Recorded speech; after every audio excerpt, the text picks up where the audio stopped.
불행한 사람을 두 가지로 얘기한다면, 하나는 아무도 사랑할 사람이 없는 사람입니다. 아무도 나를 사랑해주지 않는 사람들로 물론 불행하지만, 반대로 아무도 내가 사랑할 사람이 없는 사람은 정말로 불행한 사람이에요. 또 하나는 모든 사람들의 기억 속에서 잊혀진 사람이라고 볼 수 있습니다. 그래서 아무도 사랑할 대상이 없는 사람은 외로운 사람이죠. 그리고 그만큼 자기 마음에 사랑이 지금 메말랐기 때문이라고 볼 수 있다고 하는 것입니다.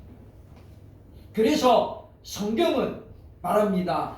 내가 나로 하여금 너희를 기억하게 하라. 하나님은 우리를 기억하고 싶어 하는 거예요. 그런데 우리가 하나님을 일찌감치 잊어버리고 떠나버리고 말씀을 무시하니까 하나님도 우리를 서서히 잊어가고 있다라고 보고 있다고 하는 것입니다. 그래서 여호수아는 백성들에게 하나님을 기억하라고 가르치면서 여호수아 1장 8절에 보면 이렇게 말합니다. 이 율법책을 네 입에서 떠나지 말게 하며 주야로 그것을 묵상하여 그 안에 기록된 대로 다 지켜 행하라. 그리하면 네 길이 평탄하게 될 것이며 네가 형통하리라. 우리에게 요청하고 있는 것을 보게 됩니다.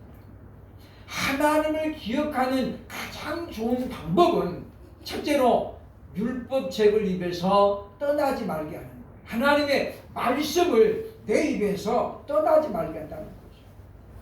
이 말은 무슨 말입니까? 시편 기자가 이야기한 것처럼 말씀을 덜 읊조리는 거예요.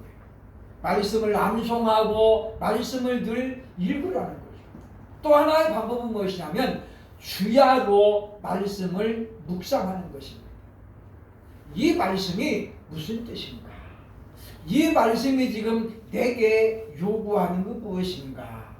오늘 이 시대에 이 말씀이 지금 무엇이라고 말하고 있는가? 말씀을 우리가 깊이 묵상하면 그것은 하나님의 말씀이기 때문에 자동적으로 하나님을 기억하게 된다고 하는 거예요. 그래서 여호수아는 우리가 하나님을 기억하는 방법으로 말씀을 떠나지 말고 말씀을 묵상하라고 우리에게 알려주고 있는 것을 보게 된다고 하는 것입니다. 선지자 이사야는 이스라엘의 타락을 보면서 굉장히 애통해했던 대표적인 사람입니다. 그는 북이스라엘이 멸망을 당하는 그런 것을 친히 두 눈으로 목격했던 사람이잖아요. 그러면서 이제 남아있는 남유다를 향해서 그는 이렇게 애통하면서 기록을 하기를 이사야 1장 2절로 3절에 보니까 말합니다. 하늘이여 들으라, 땅이여 귀를 기울이라. 여호와께서 말씀하시기를 내가 자식을 양육하는 것을 그들이 나를 거역하였도다. 그러면서 말하기를 소는 그 임자를 기억하고 나귀는 주인의 구유를 알건만은 이스라엘은 알지 못하고 나의 백성은 깨닫지 못하는도다 하셨도다. 선지자 이사야는 지금 무슨 이야기를 하고 있습니까? 이스라엘 백성들이 하나님의 백성임에도 불구하고 하나님을 거역했고 또 심지어 그들은 보면 소보다도 못하고 나귀보다도 못한 존재가 되었다라고 이스라엘을 지금 이제 탄식하고 있는 것을 기억을 해야 되겠다라고 하는 것입니다. 우리가 하나님 앞에 늘 감사를 고백해야 될 이유, 그것은 바로 감사의 열매가 하나님을 영화롭게 하는 것이기 때문입니다. 그러니까 이스라엘은 하나님을 거역했고 알지 못했다는 거잖아요. 시골에서 우리가 소를 키우면 소가 사람보다 얼마나 덩치가 큽니까? 그런데 어린 아이에게도 소가 안 덤벼들어요. 태생적으로 순해서 물론 그러지도 하지만은 왜 그렇습니까? 보면 그 사람이 음식을 주기 때문이에요. 먹을 걸 주기 때문이잖아요. 그러니까 주인의 아들도 손은 알아봅니다. 아, 저 아이가 나에게 뭔가를 지금 주러 오는구나. 그래서 소도 주인을 알아보는 것이고 나비도 주인의 부유를 알아보는 거예요. 그런데 유독 이스라엘 백성들은 사람들은 하나님을 거역하고 잊어버렸다라고 말씀하고 있다고 하는 것입니다. 그럼 우리는 오늘 이 시간을 통해서 과연 믿음의 감사의 열매로 나타나는 하나님을 영원롭게 한다는 것이 과연 무슨 뜻인지 함께 생각해 보면서 우리도 역시 하나님을 영원롭게 하는 그런 사람들이 되어야 할 것입니다. 첫째로 하나님을 영원롭게 한다는 것은 무슨 뜻이냐면 하나님을 기억한다는 것이라고 본문 22절에 우리에게 말씀하고 있습니다. 하나님을 잊지 않는다는 건 무슨 뜻입니까? 그것은 하나님을 기억한다는 거예요. 하나님이 무엇을 기억하는 것이겠습니까? 하나님의 말씀을 기억하는 것이고 하나님의 은혜를 기억하시는 거예요. 그리고 하나님의 사랑을 기억한다는 거예요. 많은 사람들이 바로 지구는 자기 자신을 중심으로 돌아간다고 생각합니다. 물론 그것이 전혀 틀린 말은 아닙니다. 그런 것처럼 하나님의 역사도 사실은 뭡니까? 우리 한 사람 한 사람을 중심으로 일어나고 있다고 하는 거예요. 하나님께서 저와 여러분을 위해 하신 일들을 냉정하게 생각해 보면 하나님이 얼마나 우리를 사랑하고 있는가를 잘 발견하게 된다고 하는 것입니다. 왜냐하면 하나님은 한 사람을 위하여서 한 지역을 변화시키고 한 사람을 위해서 나라를 변화시키는 그런 경우도 수없이 볼 수 있기 때문이라고 하는 것입니다. 그러므로 우리는 하나님이 내게 나를 위해서 어떤 일을 하셨는가를 늘 기억해야 된다라고 하는 것입니다. 사도 바울은 로마서에서 이렇게 말합니다. 하나님 우리를 얼마나 사랑하셨는지 그 아들을 십자가에 떼어주심으로 말미암아 하나님이 나를 향한 사랑을 확증하셨다라고 말씀하고 있다고 하는 것입니다.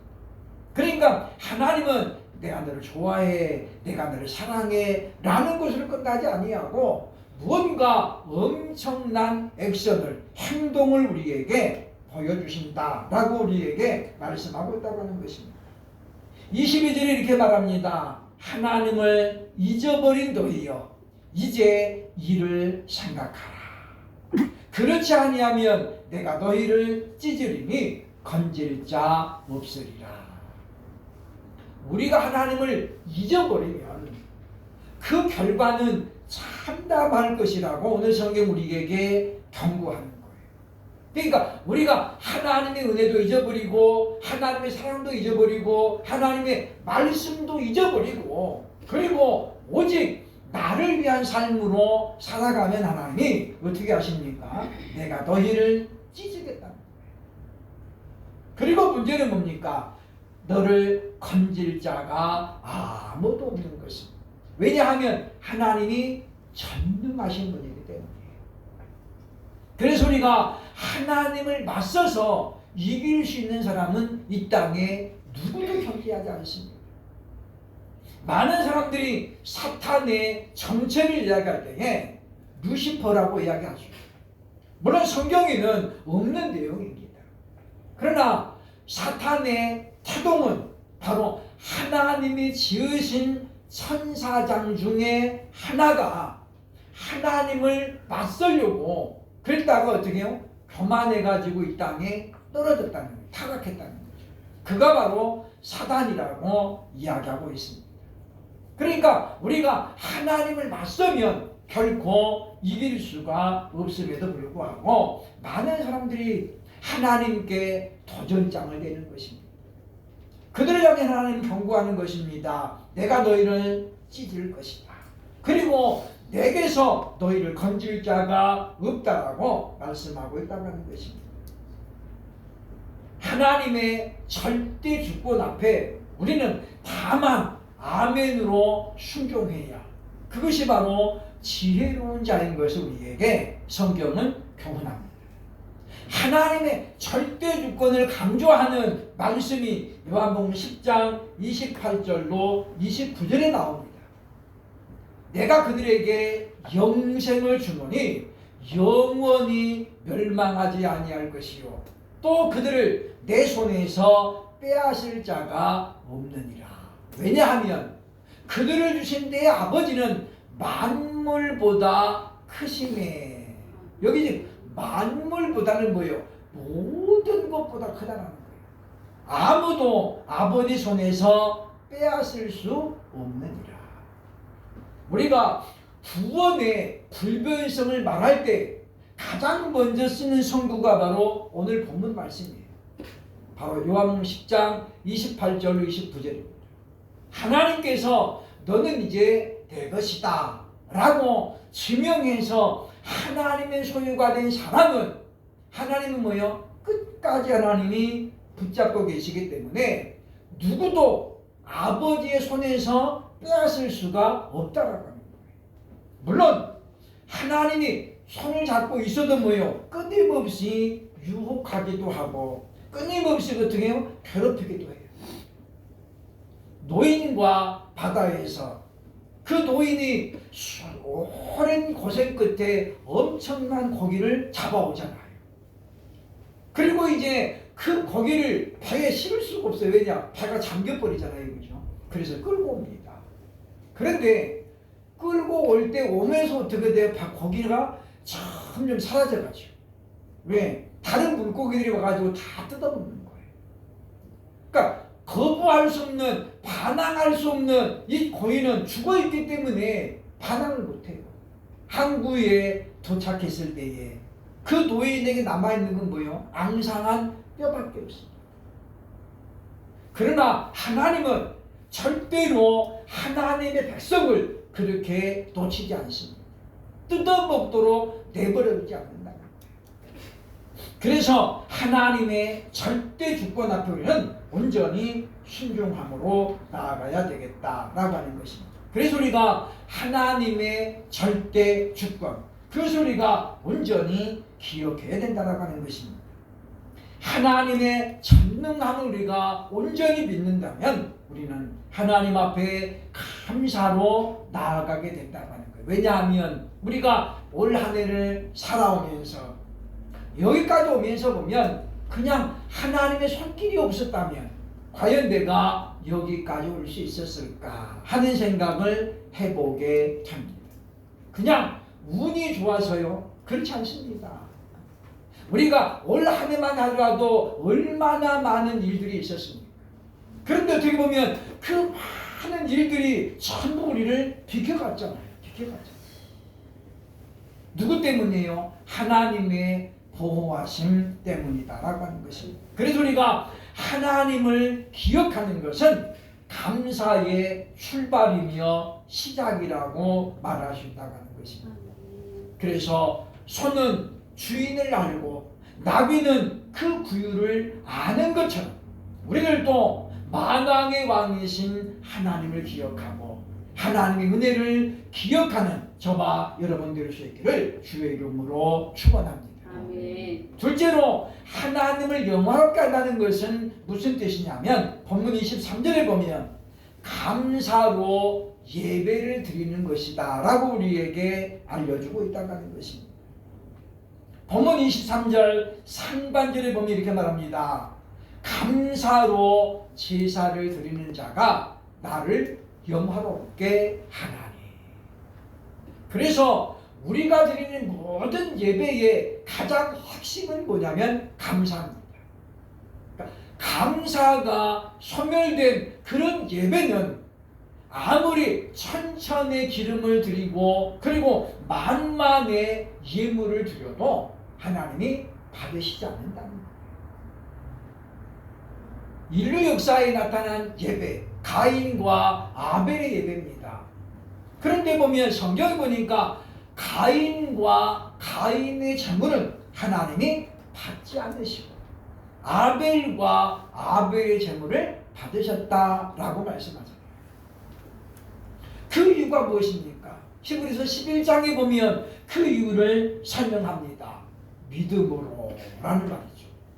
아벨은 믿음으로 예배를 드렸지만은 가인은 뭐예요? 믿음이 없는 예배를 드린다는 거예요. 그러면 그 믿음 속에 내포하고 있는 것이 무엇이겠습니까? 아벨은 하나님께서 내게 이와 같은 풍성한 것들을 주셔서 감사하다. 그 믿음으로 하나님께 드리는 거예요. 가인은 무엇입니까? 그는 많은 것을 거두었지만은 그와 같은 감사가 전혀 포함되지 않은 채 그냥 하나님이 드리라고 하니까 안 드리면은 안 될 것 같고 찜찜하고 뭔가 좀 이상하니까 그래서 그냥 의무감으로 드렸다는 거예요. 그 결과에 대해서 성경은 말합니다. 하나님이 받으시고 받지 않으셨다. 그리고 그 결과는 무서운 결과가 나타나잖아요. 하나님께서 가인의 예배를 안 받으시니까 가인은 그 화살을 누구에게 돌려요? 아벨에게 돌리는 거예요. 너 때문에. 너만 없어지면 되는데. 그래서 결국은 아벨을 제거하는 거죠. 감사로 예배를 드린다는 것은 뭐냐면 하나님께 모든 영광을 돌리는 거예요. 아버지 덕분입니다. 하나님의 은혜입니다. 라고 하는 것이 바로 감사의 기본이라고 하는 것입니다. 그래서 시편 기자는 여호와께 감사하라고 수도 없이 우리에게 말하고 있습니다. 대표적으로 시편 107편 1절에 보면 말하기를 여호와께 감사하라. 그는 선하시며 그 인자하심이 영원하미로다 라고 말합니다. 하나님께 감사하는데 이유가 뭐냐? 그분은 선하시다는 거예요. 뿐만 아니라 그의 인자하심이 영원하기 때문에 감사하라고 우리에게 말하고 있는 것입니다. 그러면서 다고편 1절에 보면 또 이렇게 말합니다. 여호와께 감사하고 그 이름을 불러 아뢰며 그가 하는 일을 만민 중에 알게 할지어다. 두 가지를 말하잖아요. 본문에. 그죠? 하나님께 감사하는 사람은 어떤 사람이냐? 첫째는 뭐예요? 그의 이름을 부르는 자라는 거예요. 하나님, 아버지, 주여 이렇게 자꾸 부른다는 거잖아요. 그러니까 우리가 하나님을 우리가 자꾸 불러야 돼요. 우리 보면 가까운 사람일수록 이름을 부르고 호칭을 부릅니다. 우리 주변에 목사님 중에 한 분이 아버지가 이제 이북분인 분이 있어요. 그죠? 그래서 어느 날 저한테 당신이 그렇게 했잖아. 나 그러는 거예요. 그죠? 별로 이렇게 당신이란 말이 어감이 좀 안 좋잖아요. 그죠? 남자끼리 따질 때 가잖아요. 그죠? 근데 이분은 그 아버지의 영향을 받아가지고 당신 호칭이 붙은 거예요. 이게. 그래서 뭐 이렇게 친근하게 말할 때는 꼭 당신이라는 말 붙이는 거예요. 내가 다 자기 당신이 아니잖아요. 그죠? 그런데도 그 어감을 들으면 어떤 기분 나빠하는 게 아니라 굉장히 이렇게 친근감 있고 뭔가 포근할 때에 당신이라는 말을 좀 쓰는 거예요. 그죠? 호칭 중에 하나입니다. 그러니까 우리가 하나님께 감사하면 자꾸 어떻게 해요? 아버지 이름을 부르는 거예요. 그냥 아버지 왜 그냥 불러봤어요. 자꾸 부르는 거예요. 아버지. 그리고 무엇입니까? 두 번째, 바로 우리가 하나님께 감사 예배하는 사람은 만민 중에 하나님이 하시는 일을 알리는 거예요. 하나님이 나를 사랑하셔서 이런 일을 했습니다 라고 자꾸 이야기하는 거죠. 물론 남들이 들을 때는 그게 믿어지지 않을 수 있어요. 그죠? 그럼 좀 이 사람이 이상하다 라고 말할 수 있지만 그러나 그것이 하나님이 하신 일임은 부정할 수 없다라고 하는 것입니다. 그래서 우리가 자꾸만 우리가 하나님이 나를 통해 하신 일을 알려야 돼요. 그래야만이 사람들이 하나님의 존재를 깨닫게 되기 때문입니다. 아울러서 사도 바울은 에베소서 1장 6절에서 하나님 우리를 구원해 주신 목적 가운데 하나를 이렇게 설명하는 겁니다. 이는 그의 사랑하시는 자 안에서 우리에게 거저 주시는 바 그의 은혜의 영광을 찬송하게 하려는 것이라. 즉 하나님 우리를 택하셔가지고 자녀 삼으신 이유가 뭐냐면 하나님의 은혜의 영광을 어떻게 해요? 찬송하라는 거예요. 찬송하라는 거예요. 그러니까 하나님이 나같이 이렇게 부족하고 연약한 자를 하나님이 이렇게 들어서 쓰셨습니다. 이걸 우리가 자꾸 알리라는 거예요. 여러분, 이 전능자의 손에 우리가 붙잡힌 바 되면 우리도 그 전능하심이 나를 통해서 나타나는 것을 경험할 수 있습니다.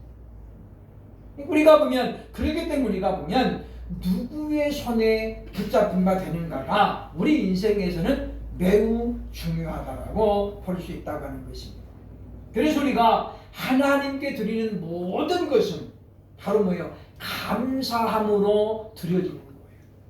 그래서 하나님께 봉사하는 것도, 충성하는 것도, 예배를 드리는 것도, 하나님께 우리 몸을 드리는 것도, 하나님께 우리가 물질을 드리는 것도 뭐예요? 전부 다 기본은 뭡니까? 감사가 기본입니다. 의무가 아닙니다. 어떤 사람들은 십계명이 은혜 언약이다, 아니면 행위 언약이라고 말합니다만은 십계명은 은혜의 언약입니다. 하나님이 우리에게 은혜를 주신 거잖아요. 은혜를 주신 거예요. 그러므로 우리가 하나님의 은혜를 생각하면서 지금 나된 것은 전적으로 하나님의 은혜다 라는 고백 속에서 우리가 참으로 이 감사함으로 예배를 드리면서 그렇게 우리가 하나님 앞에 나아갈 수 있어야 할 것입니다. 믿음의 사람 아브라함은 가는 곳마다 돌제단을 쌓고 하나님께 예배를 드렸습니다. 그것은 무슨 뜻입니까? 하나님을 결코 잊어버리지 않는다는 거예요. 뿐만 아니라 여기까지 하나님이 인도하셨다라는 그 감사를 예배를 통해서 나타냈기 때문이라고 하는 것입니다. 그래서 한국교회는 코로나로 말미암아 무너진 예배의 회복을 다시 이제 꿈꿔야 됩니다. 많은 사람들이 예배가 회복되지 않았다라고 우려의 소리를 바라고 있는 것입니다. 그러므로 우리가 감사로 예배를 드리면서 참으로 하나님을 영화롭게 하는 우리들이 되어야 할 것입니다. 세 번째 보면 하나님을 영화롭게 하는 것은 무슨 뜻이냐면 본문 23절 하반에 보면 구원을 보이는 것입니다. 다시 말하면 내가 구원받은 사람이라는 것을 하나님을 영화롭게 하는 것으로 증명하는 거라요. 증명하는 거.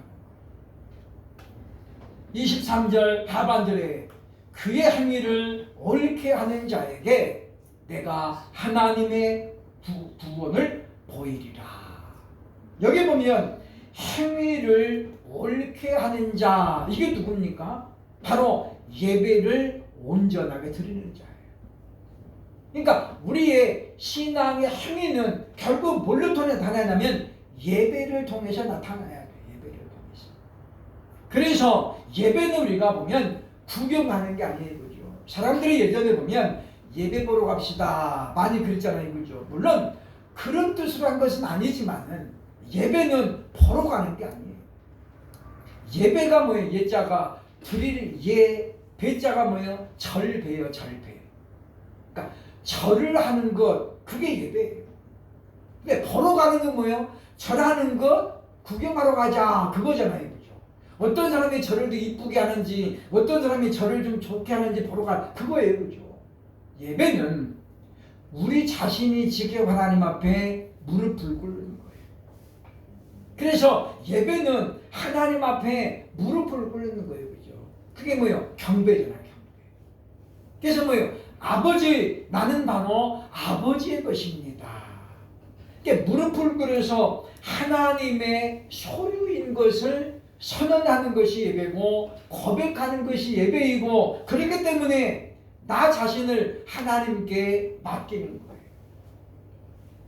여러분, 세상에 내 것은 절대 없습니다. 하나님께서 다만 우리에게 위탁하신 거. 맡겨놓은 거예요. 맡겨놓은 거. 그리고 하나님이 언제든지 다시 찾아가시는 거예요.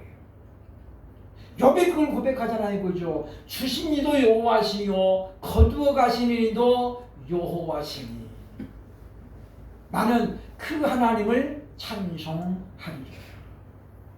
하나님이 맡겨주신 거 언제 찾아갈지 몰라요. 그것이 물질일 수도 있고 가족일 수도 있어요. 내 거 아니에요. 그죠?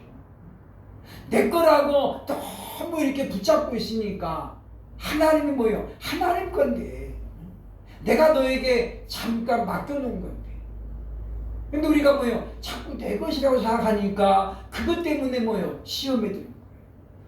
하나님 왜 내 건데 뺏어갔어요? 이렇게 되는 거잖아요. 그런데 여러분 우리 것은 아무것도 없어요. 하나님이 우리에게 잠시 맡겨두신 거죠. 얼마나 네가 잘하는지 하나님이 보시는 거예요. 마치 달란트를 맡겨주신 것 같아요. 그잖아요. 그죠? 5달란트를 맡겨주고 하나님 뭐예요? 주인이 다시 요구하잖아요. 야 이제 결산해보자. 그래서 우리가 하나님이 내게 맡겨주신 건 내 것이 아니고 잘 관리해가지고 이문을 남겨서 다시 하나님께 돌려드리는 거예요. 돌려드리는 거예요. 그것이 하나님의 절대 주권을 인정하는 것이라고 볼 수 있다고 하는 것입니다. 올바른 예배는 구원받은 자만이 드릴 수 있습니다. 이 땅에 종교인이란 말이 많이 나오고 있죠. 우리가 종교인 과세 그 말이 나왔을 때에 한국교회가 우리는 종교인이 아니다 라고 거부했어요. 종교인은 누굽니까? 종교인은 자신의 어떤 유익을 얻기 위해서 하나님을 이용하는 사람이에요. 그게 종교인이에요. 나도 종교인이에요. 이렇게 말하는 사람. 나도 교회 다녀요. 그런데 그 사람들이 뭐예요? 자기 어떤 목적이라든가 유익을 얻기 위한 수단으로 예수님을 이용하는 거잖아요. 그런 사람들은 절대로 온전한 예배를 감사로 예배를 드릴 수 없다고 하는 것입니다. 그래서 우리가 온전한 예배는 뭐냐? 그것은 뭐예요? 하나님의 백성이라는 것을 나타내는 하나의 증표예요. 증표. 그러니까 온전한 예배를 드리는 사람은 누구냐면 구원받았음을 표현하는 사람이라는 거예요. 그래서 우리가 구원받은 사람만이 뭐예요? 하나님 앞에 온전한 예배를 드릴 수 있다고 하는 것입니다. 하나님 앞에 온전한 감사를 표현할 수 있다고 하는 거예요. 그러므로 사랑하는 여러분이요, 우리는 오늘 말씀을 보면서 참으로 우리가 무엇으로 내가 하나님의 백성인 것을 나타낼 것인가? 우리가 성경을 옆구리에 들고 다니는 것만으로는 부족합니다.